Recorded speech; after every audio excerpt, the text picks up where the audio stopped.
નમસ્કાર દર્શક મિત્રો, ન્યૂઝ 9 ગુજરાતી સાથે હું પાયલ બામણિયા. તો જોઈએ આજના સમાચારમાં. ગઢડામાં સ્વામિનારાયણ મંદિરના સંતો દ્વારા સ્વામિનારાયણ મહામંત્રની 51 કલાકની અખંડ ધૂનની સમાપન થયું.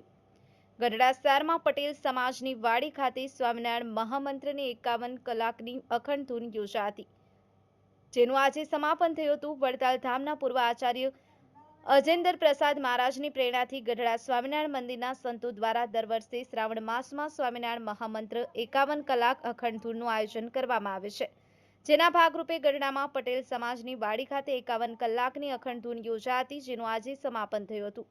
51 કલાક અખંડ ધૂનના સમાપન પ્રસંગે વડતાલના ભાવિ આચાર્ય નૃગેન્દ્ર પ્રસાદ મહારાજ ખાસ ઉપસ્થિત રહ્યા હતા. અખંડ ધૂન સમાપન પ્રસંગે હરિભક્તો દ્વારા ધૂનની રમઝટ બોલાવી હતી.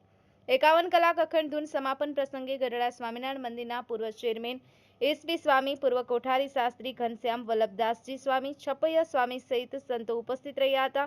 તેમજ ગઢડાના રાજકીય સામાજિક આગેવાનો અને આજુબાજુના ગામોના હરિભક્તો મોટી સંખ્યામાં ઉપસ્થિત રહ્યા હતા.